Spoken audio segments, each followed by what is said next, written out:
네, 오늘 제목은 성령의 열매입니다. 미리 거기에 올려드린 성경 구절, 두 구절, 요한복음 15장 5절, 그리고 갈라디아서 5장 22절, 이 그 중심 구절이 되겠고요. 자, 성령의 열매, 뭐 많이들 들어보셨을 거는 같은데, 성령의 열매가 뭡니까? 설명을 한번 해보실 분, 성령의 열매. 사람 아니 뭐냐고. 네? 그게 뭐냐? 하나님의 속성? 하나님의 속성? 하나님의 하나님을 믿게 되면서 삶이 변화되는 것을 주인들이 느끼고, 그래서 저도 바뀌어졌어요. 그래서 믿는다는 건 그러니까 주님의 영이 가운데 와 오셨기 때문에 삶이 변화되고 변화가 있게 되고 주님을 사랑하게 되고 그런 경험이 있어요.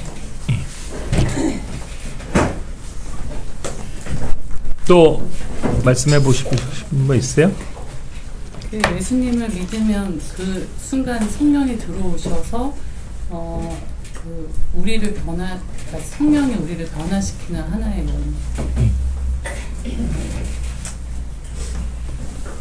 그렇죠? 네, 뭐 다 이해는 하고 계실 거라고 생각합니다. 우리가 계속 이제 지금 성령에 대해서 뭐 지난번에는 성령 침례도 배웠고 또 성령의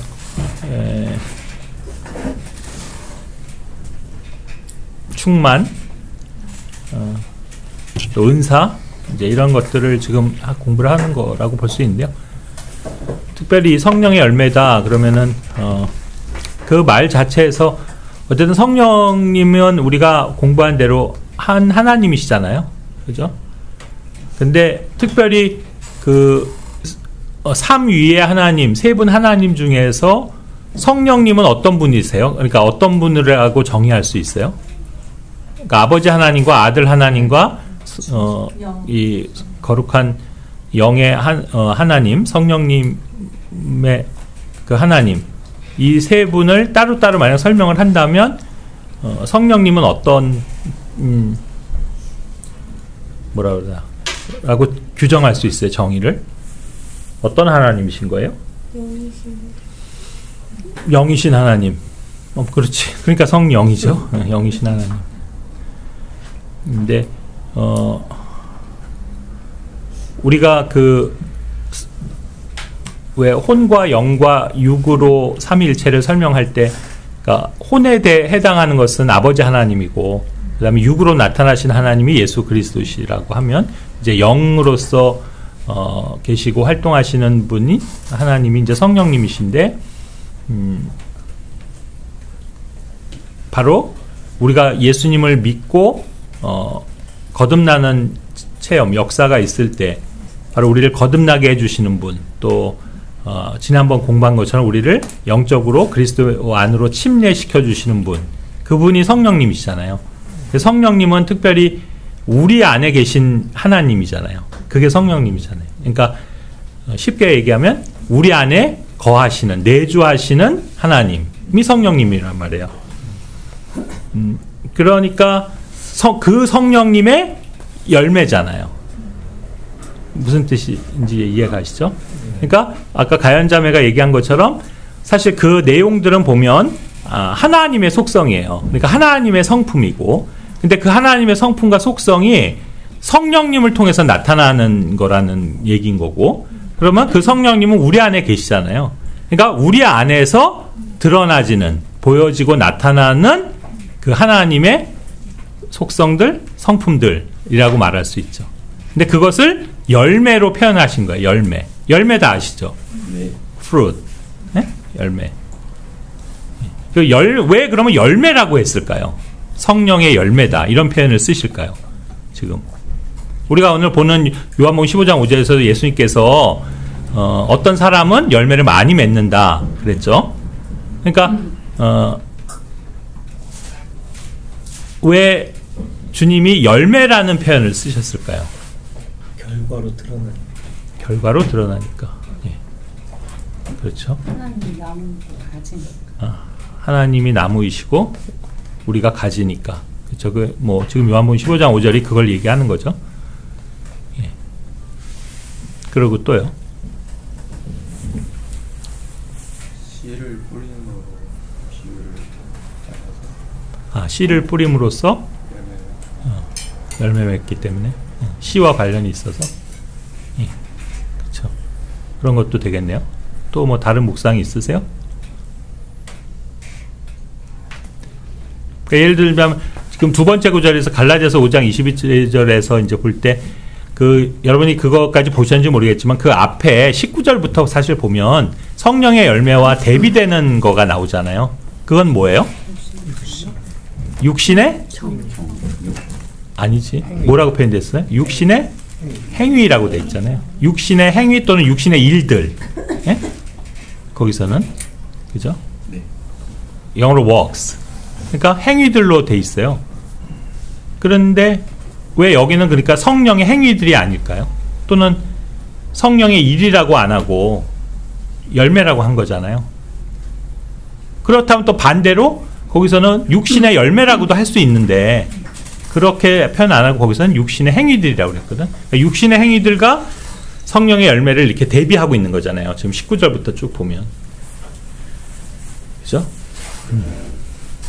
육신의 행위는 자기가 하는 거고 네. 성령의 열매는 열매이기 때문에 내가 하는 게 아니라 맺혀지는 거예요. 그렇죠. 아주 정확한 그 대답인 것 같아요. 남편이 더 뿌듯해하네. 나도 그만하려고 했는데. 나도 그죠? 그만하려고. 그러니까 정말 행위라는 것은 뭐 내가 뭔가 그렇게 하는 거 해야 해서 나오는 어떤 그 결과죠. 그거는 말 그대로. 그런데 열매는 사실 행위라기보다는 그냥 맺혀지는 거잖아요. 그죠?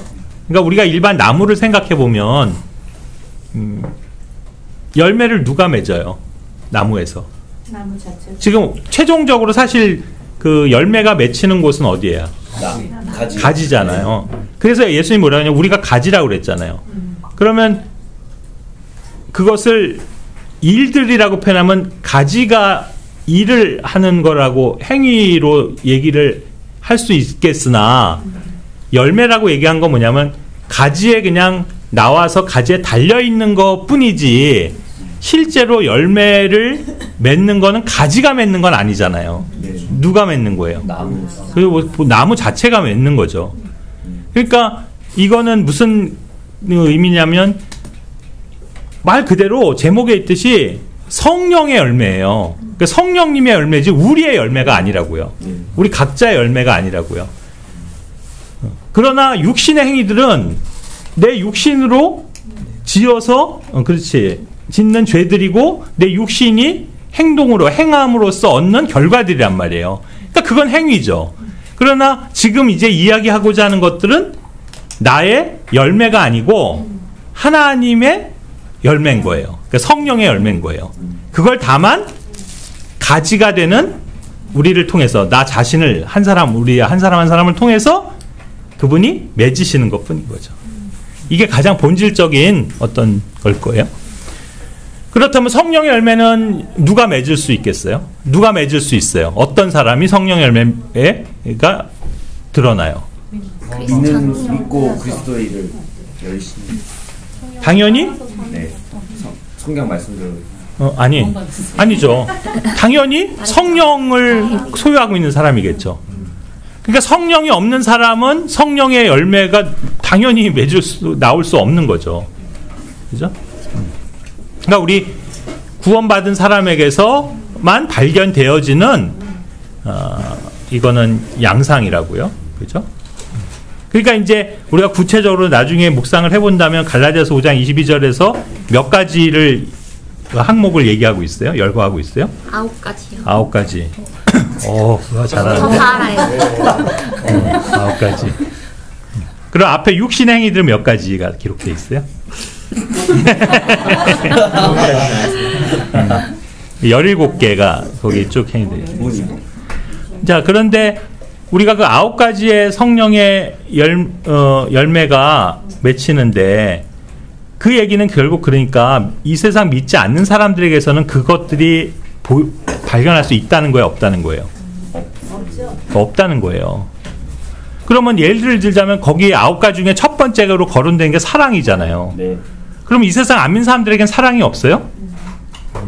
진정한 사랑이 있죠. 그렇죠. 진정한 사랑이 없는 거예요. 없죠. 여기서 말하는 그 사랑이 없는 거예요. 그건 그들은 그게 사랑이 아닌 거예요. 아무리 뜨겁게 남녀가 사랑해도 지금 얘기하는 성령의 열매로서의 드러나는 그 사랑이 아니라고요. 그거는 이 열매에 해당되는 지금 항목들은 결코 구원받지 못한 자연인 이 세상의 사람들에게서는 맺혀질 수 없는 거예요. 왜냐하면 성령의 열매니까. 말 그대로 성령이 없는데 어떻게 성령의 열매가 맺혀요? 그들은 뭐만 있어요? 죄 있는 육신만 있잖아. 그러니까 육신의 행위들만 나오는 거예요. 이건 명백히 그러니까 서로 다른 거. 이게 다른 거죠. 그렇다면 또 하나 열매라는 것이 갖는 거는 아까도 했지만 이게 최종적인 결과잖아요. 열매는 항상 그 승주 형제가 언급했던 씨가 있잖아요. 그러니까 우리가 나무로 얘기하면 씨가 있고 그 씨가 이제 뭐예요? 싹을 내고 자라고 그래서 그 순이 나오면서 이제 이렇게 싹이 나오고 그다음에 그것이 이제 점점 커지고 굵어지고 이러면서 나무로 되어가는 거잖아요. 그래서 최종적으로 또 나무의 가지가 이제 무성해지고 그 가지에 또 이파리가 열리고 그 다음에 결국 최종적으로는 그게 이제 열매를 맺는 나무라면 그죠? 그게 열매가 나오는 거 그게 최종 끝이잖아요. 그리고 이제 물론 또 나무에는 뿌리가 있고 이 각각이 갖는 어떤 뭔가 연관성들이 있잖아요. 그렇다고 볼 때 우리가 씨는 사실 항상 얘기할 때 어떤 원인의 그 비유로서 얘기를 하는 거고 그죠? 열매는 최종적인 결과를 항상 얘기하는 거란 말이에요. 그래서 우리들 뭐 입버릇처럼 열매가 안 보인다느니 열매가 참 좋다느니 이걸 우리 일상적으로도 많이 사용하잖아요. 또 우리 특히 믿는 사람들 안에서는 열매라는 말을 참 많이 쓴단 말이에요. 기도 제목이 있으세요? 그러면 저는 열매 맺는 삶을 살고 싶어요. 열매 맺는 사람이 되고 싶어요. 그러면 우리는 그게 무슨 말인지 다 이해하잖아요. 근데 아마 세상 사람들이 좀 이상할 수도 있지. 열매를 맺어? 사람이 왜 저런 표현을 쓰지? 그만큼 이제 우리가 사용하는 언어와 이 세상 사람들이 사용하는 언어에는 큰 괴리가 있는 거예요. 근데 어쨌든 열매는 계속 결과를 의미하는 거죠. 그럼 열매를 좌우하는 건 결국 뭐예요? 나무의 상태. 나무? 그렇죠? 또 거슬러 올라가면 가지의 상태, 또 나무의 상태, 또 뿌리, 했지만 결국 제일 또 밑으로 가면 뭐예요? 씨잖아요, 씨. 그죠? 씨로부터 시작이 되는 거거든요. 그러니까 사실 성령의 열매는 성령의 씨로부터 시작되는 거예요. 미리 얘기하면. 그러면 우리가 비유적으로 성령의 씨는 뭐예요? 우리가 성령의 씨를 가졌다고 볼 수 있어요, 없어요?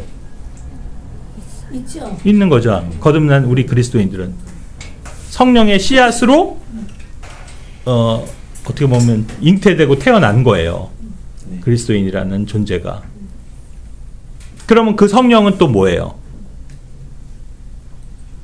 성경에서 성령을 우리가 씨앗으로 얘기한다면 그것은 결국 말씀이잖아요. 우리가 그래서 성경에 비유적으로 항상 말씀을 씨로 얘기하잖아요. 그래서 우리 씨 뿌린 자의 비유도 있고 그 씨가 뿌려져서 열매가 맺혀지는 결과의 차이를 보여주는 그 4가지 땅, 4가지 토양의 비유도 예수님이 말씀하셨고요. 거기서도 보면은 뿌려지는 씨앗은 항상 뭘 얘기하는 거예요? 말씀이잖아요. 우리 안에 말씀이 들어와서 우리가 거듭난 거잖아요. 그게 성령이잖아요. 이건 사실 같은 말인 거예요. 말씀과 성령은. 그러니까 결국 뭐냐면 성령의 열매를 맺는다는 것, 또 성령의 열매를 얼만큼 많이 맺느냐, 이것은 가장 본질적인 문제로 들어가면, 제일 처리로 들어가면 씨까지 가는 건데, 그걸 씨는 뭐냐면 말씀이기 때문에 이건 하나님 말씀에 맺는 열매인 거예요.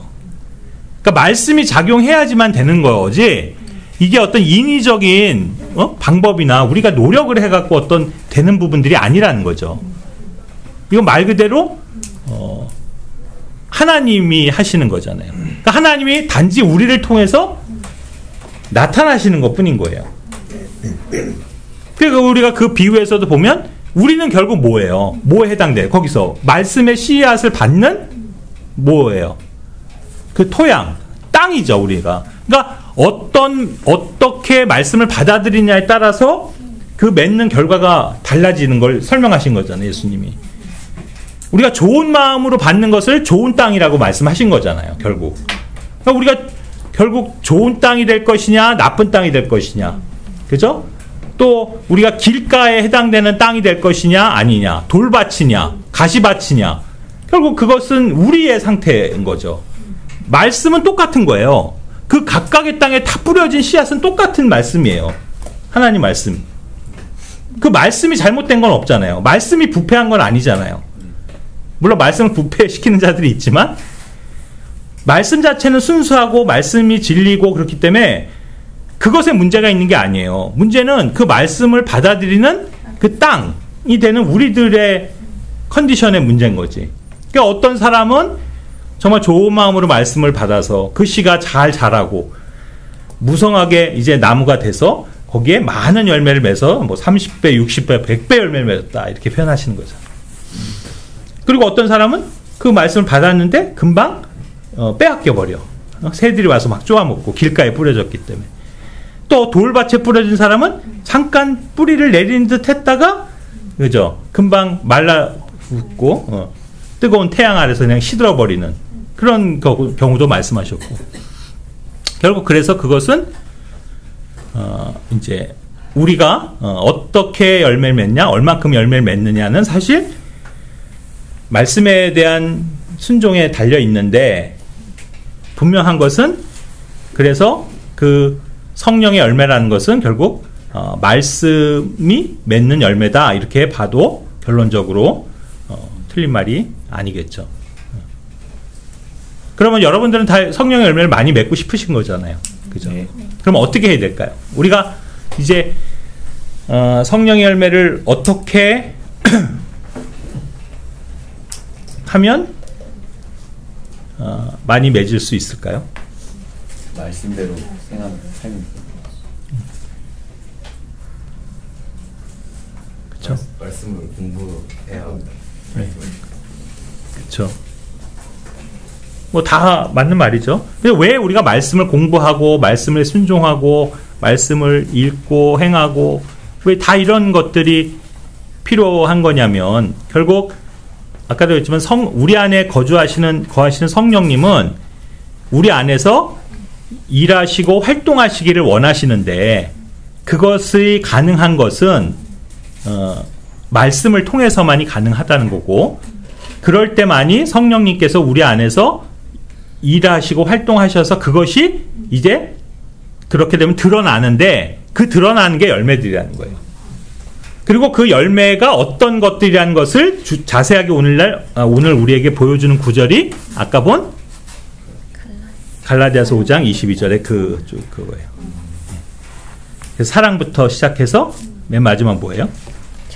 절제까지 그 9가지로 표현되고 있는 거죠.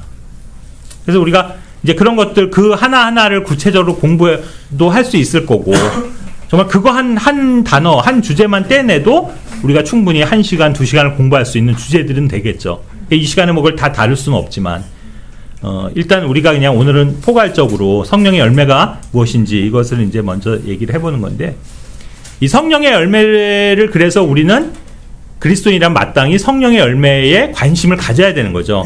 그리고 또 하나는 성령께서 정말로 내 안에서 열매를 많이 맺으시기를 다 바라야 하는 거고 또 그럴 수 있도록 우리가 돼야 되는데 이게 왜 이제 오늘날 기독교에서는 어쨌든 중요하다고 생각이 되냐면요. 오늘날 교회들이 성령의 열매에 대해서는 별로 관심이 없어요. 그거보다는 뭐에 관심이 많을까요? 성령의 은사. 그쵸. 은사들의 오히려 교회 안에서는 은사에 관심이 많아요. 그리고 결국 은사는 뭐냐면 그 하나의 기능, 직무, 활동이거든. 그러다 보니까 활동에 관심이 많아요. 오늘날 대부분 교회들이 또 믿는다고 하는 사람들이. 근데 정작 관심을 정말 많이 가져야 되는 건 뭐냐면 성령의 열매인 거죠. 왜 그러냐면 그거야말로 정말 성령께서 내 안에서 그분을 드러내시는 거잖아요. 예. 물론 성령께서 우리를 통해서 그렇게 활동하시기도 하고 일하실 수도 있어요. 그죠? 그리고 어떤 사역을 하시죠. 그리고 심지어는 어떤 그런 능력이나 이적을 행하실 수도 있겠죠. 그리고 이제 그런 것들이 오늘날 사람들이 많이 관심 갖고 추구하는 교회 안에서 은사들이거든요. 은사로서 나타나기도 하죠. 그러나 정작 그거보다는 지금 말하는 성령의 열매라고 하는 것들은 우리가 지금 얘기하는 성령의 은사들과는 구분이 되는 거거든요. 그죠? 그러니까 사실은 성령님께서 하시는 일을 크게 두 가지 영역으로 볼 수 있는 건데 그게 하나가 성령의 열매고 하나가 성령의 은사예요, 사실은. 예. 근데 이제 문제는 이 두 가지가 다 어떤 밸런스가 있어야 되고, 그죠? 균형이 있어야 되고, 그리고 어떤 면에서 어쨌든 우리 각 개인이 먼저 내적으로 항상 관심을 갖고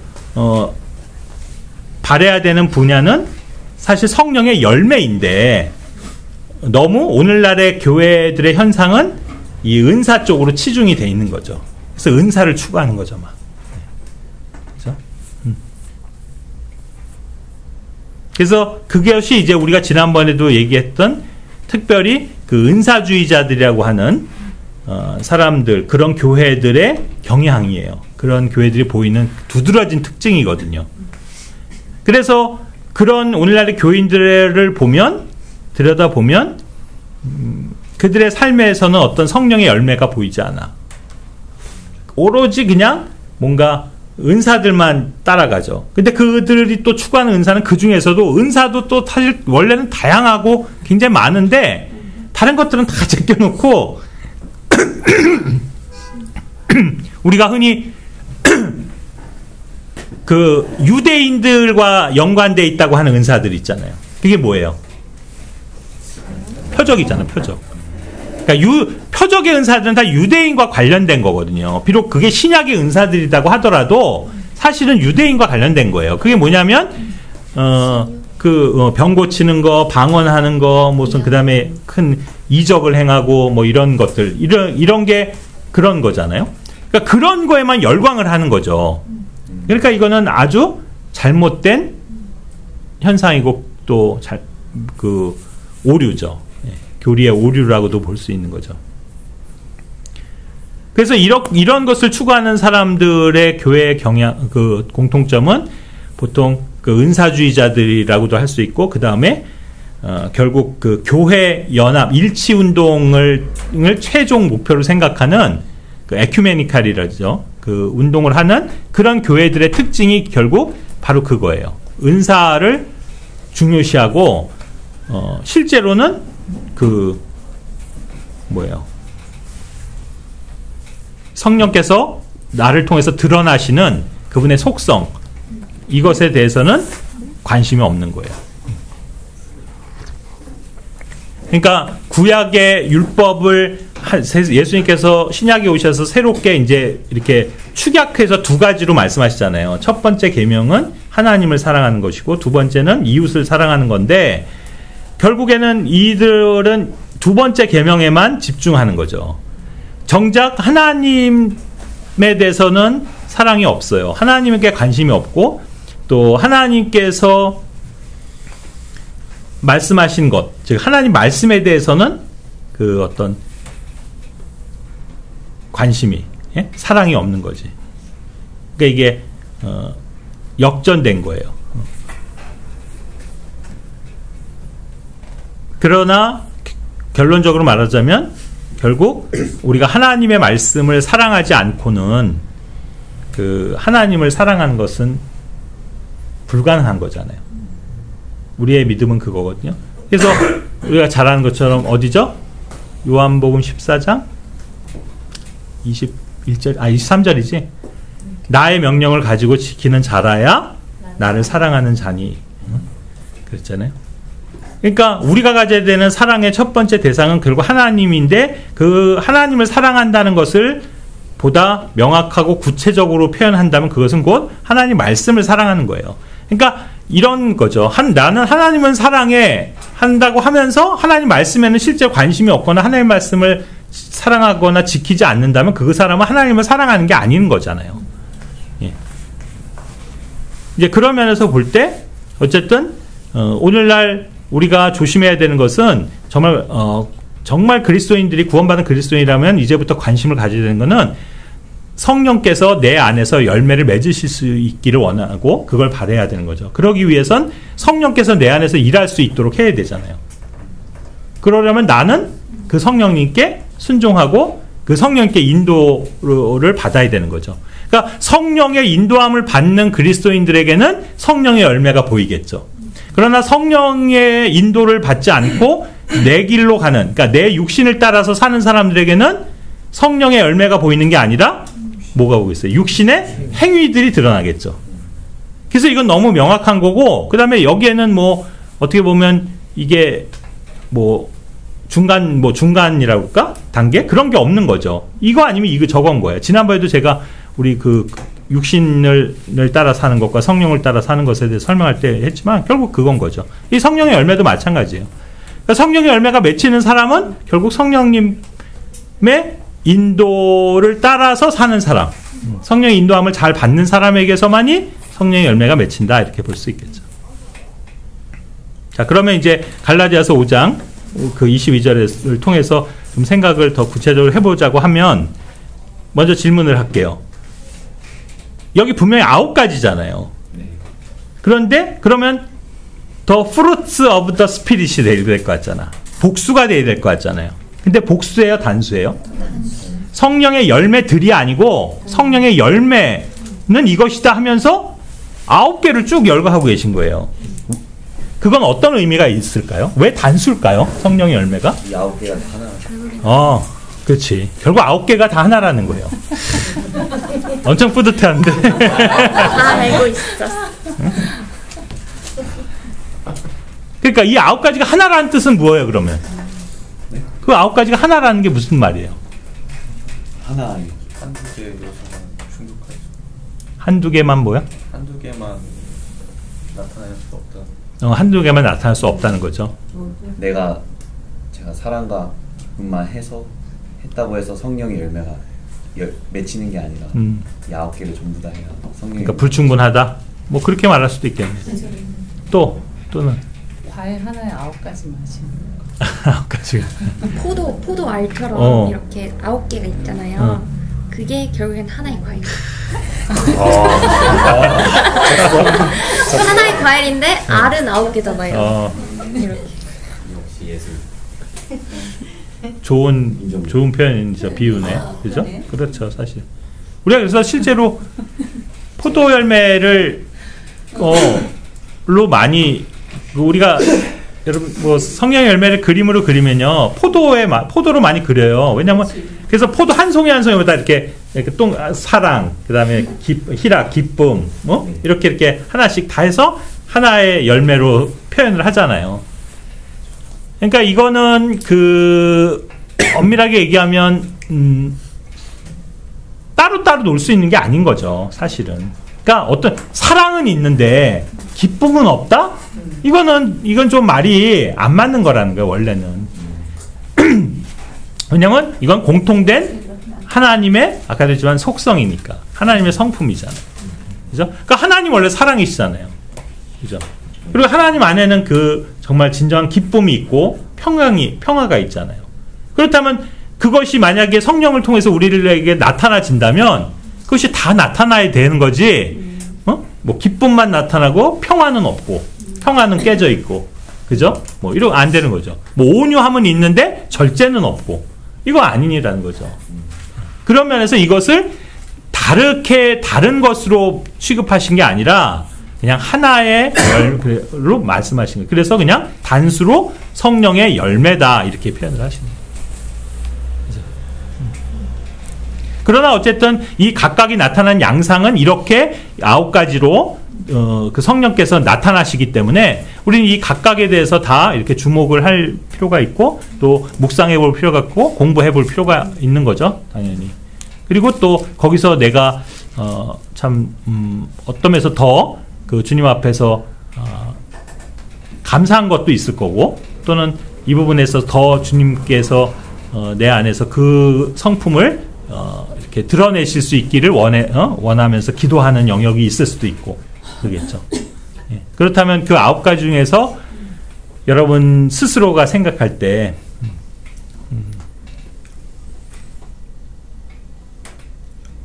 나에게 내가 가장 많이 그래도 참 감사한 거 성령님 내가 내 안에 성령님 들어오신 이후에 나에게 정말 이 열매가 맺혔다. 정말 이 부분이 이렇게 생겨서 너무 좋고 감사하다. 그런 게 뭐예요? 특별히 이 9가지 중에서 전 기쁨. 기쁨? 기쁨이 많이 생겼어요. 화평. 기쁨과 화평. 저는 사랑. 사랑과 오래 참. 오래 참음. 또 뭐 다른 분은 나 정도 오래 참죠. 그럼 일단 그냥 하나씩 대표적인 그 속성을 그 정의를 한번 그 내려보고 그냥 그럼 지나가 보죠. 자, 첫 번째 사랑. 여기서 우리가 성경에서 말하는 성령님의 열매로서 보여지는 이 사랑은 무엇일까요? 그리고 이 세상이 말하는 사랑과는 어떻게 다른 걸 얘기하는 사랑이에요? 어떤 거예요? 성령의 열매는 charity. 여긴 러브죠? 어쨌든.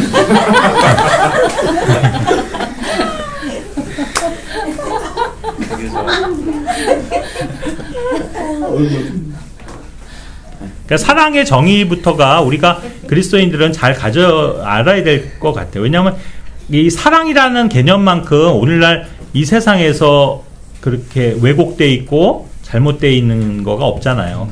그러니까 이 세상도 사랑을 엄청 얘기하잖아요. 뭐 우리가 듣는 노래 가사의 주제의 90%는 사랑이잖아요. 영화의 주제도 사랑이고 뭐 드라마도 다 사랑에 대해서 얘기하고 물론 근데 항상 뭐 남녀 간의 사랑에 맞춰져 있긴 하지만 어쨌든 이 세상도 그렇게 사랑을 얘기하는데 우리는 그걸 같은 사랑이라고 그렇게 받아들여서는 안 되는 거잖아요. 이 세상 사람들은 진정한 의미의 사랑을 아는 사람들이에요, 모르는 사람들이에요? 몰라요. 모르죠. 왜 몰라요? 성령이 없기 때문에. 성령이 없기 때문에 또 하나님의 사랑을 모르고. 그렇죠. 하나님을 모르기 때문에 하나님의 사랑을 모르는 거예요, 사실은. 왜냐면 사랑의 정의는 하나님이시잖아요. 요한일서 4장 16절에 사랑은 여기 있다. 뭐예요? 하나님이 사랑이라고 그랬어요. 그렇죠? 예. 그러니까 하나님이 없고 하나님을 믿지 않고 하나님을 알지 못하는 그들에게 진정한 사랑을 기대할 수 있느냐? 그게 어떤 형태였든 간에 남녀 간의 사랑이든 부모 자식 간의 사랑이든 그건 다 왜곡되어 있는 거예요. 그거를 온전하게 그런 사랑을 회복할 수 있는 길은 성령 안에 들어와야만 가능한 거예요. 일례를 들자면 남녀 간의 남편과 아내의 사랑도 성경에서는 남편에게 아내를 사랑하라고 그랬잖아요. 이 명령은 그냥 뚝대 갖고 안 믿는 사람들에게 적용할 수가 없어요. 그게 안 돼. 명령 자체가 성립이 안 된다고 그 사람들한테는. 그렇게 할 수가 없어요. 왜요? 성령이 없기 때문에. 이거는 하나님을 믿는 성령을 소유한 사람만이 그런 남편만이 아내를 사랑할 수 있는 거예요. 이해가 가세요? 아니 세상에 남편들이 아내 많이 사랑하잖아요. 그렇게 말할 수 있겠죠. 그게 사랑이 아니라니까요. 지금 여기서 명령하는 그 사랑이 아니에요. 남편들아 아내를 그리스도께서 교회를 사랑하신 것 같이 사랑하라. 그 말의 의미는 그렇게 사랑할 수 있는 남편은 성령 안에 들어와 있는 믿는 사람만이 할 수 있는 거라고요. 거기에만 해당되는 명령이에요. 그러니까 완전히 본질적으로 다른 거예요. 그러니까 이 세상이 뭐 맨날 사랑 타령하고 뭐 사랑을 얘기하지만 그거는 성경이 얘기하는 사랑이 아닌 거고 그들은 사랑의 사자도 모르는 거지. 쉽게 얘기하면. 왜? 그 사랑의 본질이신 하나님을 경험을 못했는데요. 그죠? 여기서 얘기하는 사랑은 바로 하나님의 사랑인 거예요. 이 성령의 열매는 그러니까 더 구체적으로 얘기하면 첫 번째 나타난 증거, 이 사랑이 나타나는 첫 번째 증거는 뭐겠어요? 하나님을 사랑하는 거예요. 여러분 하나님 사랑하세요? 네. 그럼 여러분 성령의 열매가 있는 거예요. 두 번째, 하나님의 말씀을 사랑하세요? 네. 하나님을 사랑하면 아까도 했지만 하나님의 말씀을 사랑하게 돼 있다니까요. 그게 성령의 열매예요. 세상 사람들이 이 성경 말씀을 사랑하든가요? 아니. 하나죠. 오히려 미워하고, 그죠? 불신하고 그러잖아요. 그 다음에 세 번째는요. 하나님의 사람들을 사랑하게 돼 있다고요. 그죠? 우리 그리스도인은 그것이 진정한 사랑을 아는 거잖아요. 그래서 우리가 형제들을 사랑하고 교회를 사랑하고 다른 그리스도인들을 사랑할 수 있게 된 거라고요. 이게 가장 두드러진 사랑의 우리가 가진 사랑의 뭐랄까 그 특징, 그 특성이에요. 하나님을 사랑하고 하나님의 말씀을 사랑하고 그리고 그분의 사람들 다른 그리스도인들을 사랑하는 것. 바로 이것이 보인다면, 이것이 맺혀진다면 바로 이 사랑이라는 성령의 열매가 우리에게서 보이는 거죠. 그건 성령께서만 그렇게 하실 수 있는 거죠. 마찬가지로 그럼 기쁨은요. 기쁨의 우리가 말하는 성경이 말하는 기쁨의 정의는 뭘까요? 여기서 영어는 뭐야? joy. 뭐 기쁨이란 단어도 여러 단어가 있잖아요. 그죠? 근데 여기서는 joy를 쓰고 있는데 어쨌든 그러면 성경이 말하는 기쁨의 정의는 뭘까요? 왜냐하면 이 세상도 기쁨이 있잖아요. 주 안에서 즐거움이 있거든. 네? 주 안에서. 그렇죠. 그러니까 이것 역시 세상이 주는 기쁨과는 다른 거잖아요. 세상이 주는 기쁨은 어떤 기쁨들이에요? 여러분들이 세상에서 기쁨을 과거에나 또 현재에도 세상을 통해서 얻는 기쁨들은 어떤 것들이에요? 어떨 때 기뻐요? 육신적 돈과 연관이 된 것인데. 그런 거예요. 예. 세상에 점수를 얻거나 환경에 있는. 예.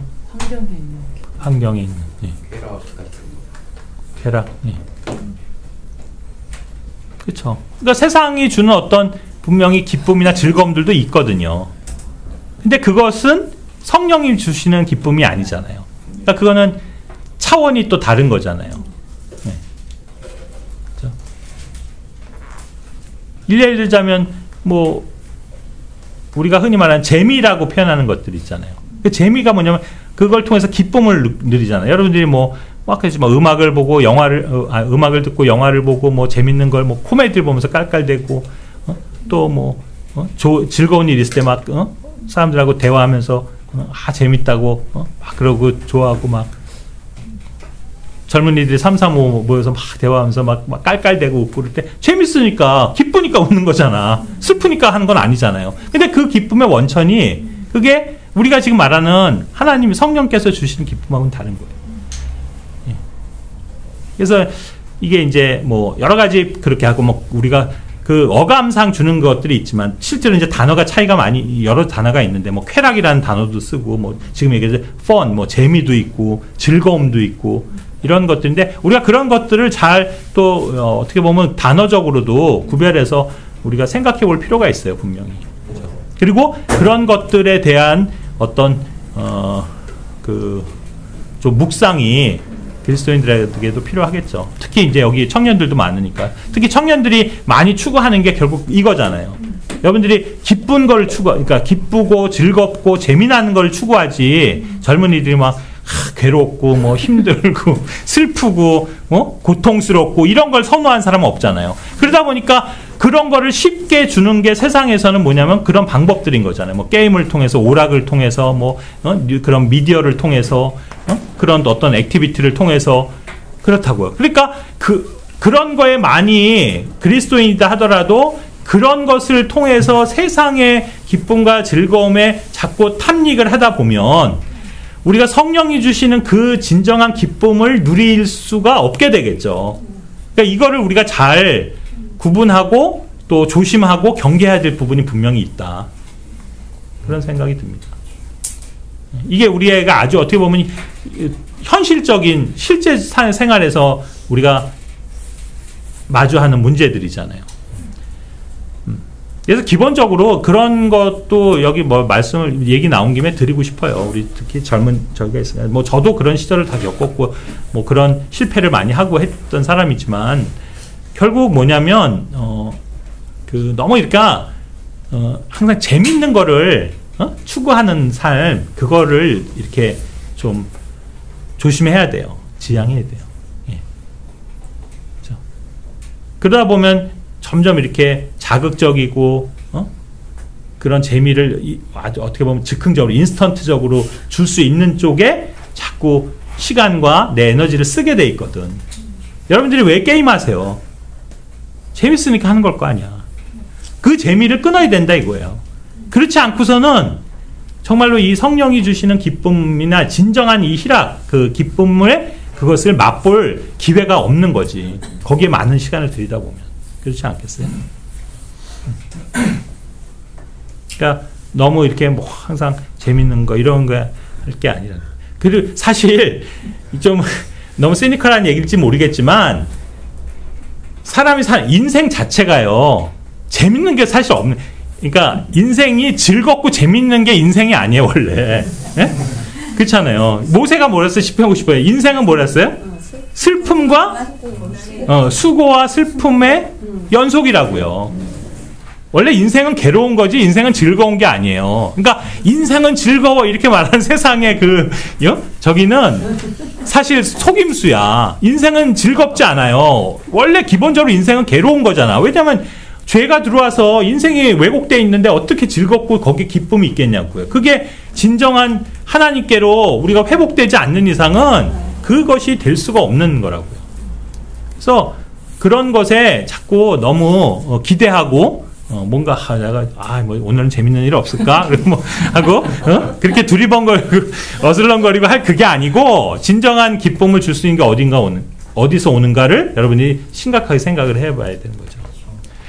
성령이 주시는 기쁨이 세상이 주는 기쁨과 그러니까 다르다라는 걸 가장 극명하게 증명해 주는 거가 있어요. 그게 뭐냐면 지금 얘기했듯이 세상에서는 괴롭고 고난을 받고 힘들면 기쁠 수가 없어. 근데 그리스도인은 고난을 받아도 갖는 어떤 기쁨이 있어요. 특히 고난을 통과해 갖고 그 시험을 지나서 얻게 되는 그 기쁨, 이거는 그리스도인들만 아는 기쁨이잖아요. 그래서 이거는 정말 큰 차이가 있거든요. 그죠? 평화는요? 평화도 마찬가지죠. 이 세상이 맨날 부르짖는 평화하고 우리가 말하는 평화는 다른 거예요. 예. 지금도 뭐 전쟁이 있어갖고 뭐 세상은 계속 평화를 얘기하잖아요.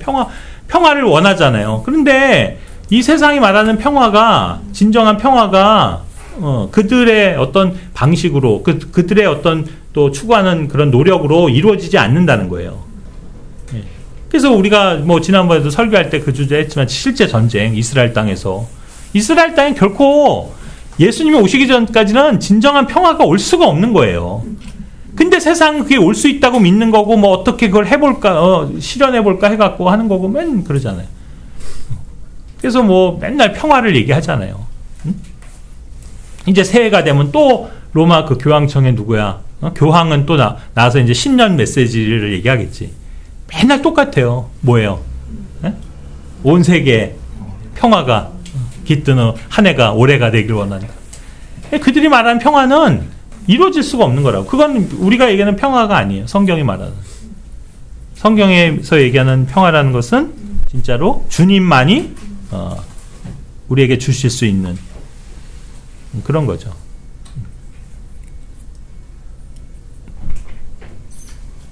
그리고 또 그 다음이 뭐예요? 인내죠. 오래 참음. 인내라는 것도 그렇고요. 그 다음에 친절. 부드러워.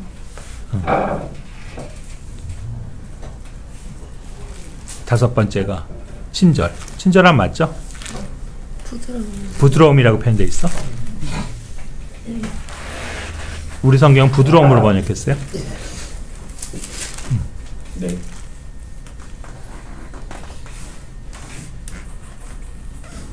그 다음은요. 선함. 선함. 굿네스인가? 이 모든 영역들이 다 마찬가지죠. 우리가 뭐 지금 시간 관계상 하나씩 다 뭐 묵상할 수는 없겠지만, 뭐 어쨌든 굳이 구분을 해보자면 첫 번째 사랑과 기쁨과 그 다음에 평화, 우리가 평강이라고 하는 피스라고 하는 이 세 가지는 어떻게 보면 우리의 안에서 그러니까 내적으로 보여지는 거고요. 그 다음에 그 후 다음에 열거되는 세 가지는 뭐예요? 외적으로 다른 사람을 향해서 보통 보여지는 특별히 좀 두드러진 그런 성격의 어떤 덕목들이고요. 그리고 나머지는요. 나머지 세 가지는 믿음, 우유, 절제. 우리 특별히 굳이 표현하자면 하나님을 향해서 하나님께 향해서 보여지는 어떤 태도 그런 속성 덕목이에요. 그렇죠? 믿음과 온유와 절제 이렇게 볼 수 있겠죠. 그러면 마지막으로 아까는 참 나한테 구원받은 후에 내가 예전에는 참 이런 것이 없었는데 성령께서 내 안에 이런 것을 많이 주셨다. 기쁨을 주셨고 또 뭐 아까 뭐 인내할 수 있는 걸 주셨고 그래서 감사하다고 그랬는데 반대로 참 이 9가지 중에서 특별히 나는 이게 참 부족해요? 라고 해야 되나? 이게 참 어려워요. 여기서 참 많이 좀 더 성령께서 저에게 이런 것들을 그래서 항상 있게 해주셨으면 좋겠어요 하는 것들 있다면 뭐가 있어요? 절제. 절제? 둘 절제. 네, 또 다른 분들은 지목해도 되나요? 동문이 뭐가 제일 아쉬워? 뭐가 제일 이 중에서 전부 다요. 물론 전부 다라는 건 알지만 특별히 본인이 특별히 9가지 중에서도 9가지 중에서 좀 더 이렇게 참 기도가 되는 영역. 다 부족하지 다 물론 당연히.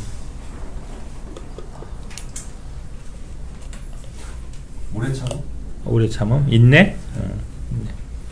또 다른 분 남진이.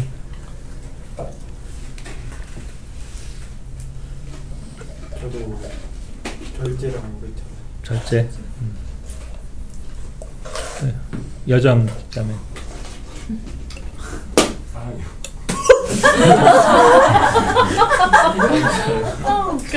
제가 가서 파는 건 뭐래?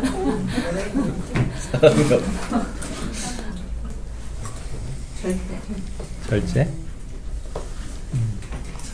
그 젊은 층들이라 절제가 많이 나오네요. 특별히 왜 절제를 많이 얘기하는 거예요? 뭐 어떤 영역에서 그런 생각을 하는 거예요? 약간 시간적으로도 그렇고 먹는 것도 의지가 좀 사는 것도 있어야 이 세상에 있어서 많이 피해야 될 것들이 많은데 그런 부분에 있어서 그럼 혹시 이 가운데서 절제를 잘 하시는 분이니 한번 팁을 주신다면 그러면 어떻게 하면 우리가 절제하는 것들이 될까? 얘기해 주실 수 있는 분 있어요? 형제자매들 중에서? 하나님께 맡기는 겁니다. 하나님께 맡기는 거예요.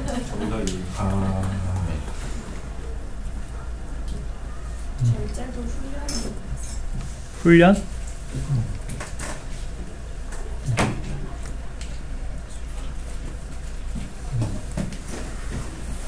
또요? 뭐 다른 분 있어요? 기쁨이 부족한 것 같아요. 기쁨이 부족한 것 같아요. 기쁨이 부족하다고 성민 형제는? 하나님을 두려움 절제가 좀 생기지 않을까? 하나님을 두려워하는 마음을 갖는다면 절제할 수 있다. 그렇죠?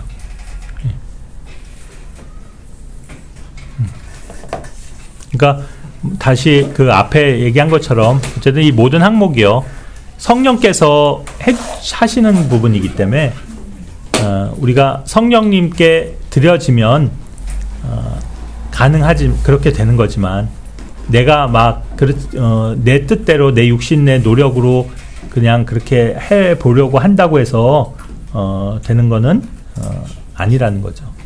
그래서 내가 절제해야지 한다고 해서 절제가 되는 거는 그냥 그렇게 해서 되는 건 아니다. 물론 이것이 그냥 오해하기 쉬워서 그러면 나는 아무것도 안 하고 그냥 성령님이 그렇게 해주시도록 하면 난 가만히 있으면 되는 건가? 그건 아니죠. 물론 아까 얘기한 것처럼 우리가 성령님은 내 안에서 어떻게 움직이시고 일할 수 있다고 그랬어요. 내 안에 말씀이 있을 때만 가능하거든요. 그게. 그러니까 내가 말씀에 드리고 말씀에 순종하고 있을 때 성령께서 그걸 주시는 거죠. 그래서 만약에 절제를 해야 되는 어떤 환경, 상황 속에서 결국 우리가 성령님께 순종하고 있는 사람이 되고 있다면 그것을 절제할 수 있는 힘을 주신다는 거지, 성령께서. 그러나 그게 안 되면 성령님의 통제를 벗어나 있으면 우리가 아무리 그 상황에서 노력을 해도 절제가 되지 않아요. 그렇지 않겠어요? 뭐 저도 그럴 때가 많죠. 예를 들자면 우리가 이렇게 참지 못하고 막 뭐 화를 낸다든가 이런 경우도요. 이런 실수를 많이 하잖아요. 그럴 때도 보면 왜 그 순간에 그게 안 되냐면 결국 그 어떤 정말 성령님께서 주시는 그런 어떤 통제에 내가 따르는 게 아니고 내 감정이 더 그것이 우선하기 때문에 거기에 내가 지금 사로잡혀 있고 그 감정에 의해서 내가 행동을 하기 때문에 그 순간 그걸 참지 못하고 폭발하고 확 화를 내고 이렇게 되거든요. 근데 만약에 어쨌든 우리가 하나님 말씀에 의해서 통제되고 인도함을 받고 있다면 그런 상황에서도 이제 그런 어떤 그 뭐 죄를 짓는 그런 쪽으로 나아가지 않게끔 될 수 있는 거죠. 그러니까 그거는 정말 어떻게 보면 그 한순간의 어떤 그 정말 그것도 순종의 선택의 결과예요. 그러니까 우리가 하나님 말씀이 많이 우리 안에 있으면 그것에 의해서 내가 지배를 받고 있으면 그런 것들이 통제가 되는데 그렇지 않으면 이제 거기서 우리의 육이 드러나는 거잖아요. 그래서 이제 그렇게 죄도 짓게 되고 또 육신의 행위들도 막 보여지고 이렇게 되는 거죠. 그래서 이것은 너무 명백한 차이가 나는 부분이기 때문에 그 23절 마지막에서는 뭐냐면 이 성령의 열매는 그것을 제어하거나 막을 수 있는 어떤 법이 없다고 그랬거든요. 그죠? 그러니까 그 얘기는 뭐예요? 우리가 그리스도인은 성령에 따라서 잘 살면 그래서 이 성령의 열매들이 보여지면 우리들은 우리 그리스도인들을 법으로 통제하거나 법으로 뭔가 할 수 있는 그게 없다는 거예요. 그래서 우리는 법하고 상관없이 살게 되잖아요. 우리가 이 세상 법이 까다롭고 하지만 그런 것들에 우리가 저촉이 안 되는 이유는 우리가 법을 잘 지켜야지 그래서 법조문을 외우고 이래갖고 법대로 살라고 해서 되는 게 아니잖아요. 우리는 그냥 성령을 따라서 살면 이 세상에서 어떤 법도 우리를 잡아놓을 수도 없고 구속할 수도 없고 우리가 죄를 졌다고 우리를 정죄할 수도 없고 우리를 비난할 길이 없다는 거예요. 그죠? 이 열매는 다 보면 뭐예요? 그건 정말 성령의 하나님의 속성인데요. 그죠?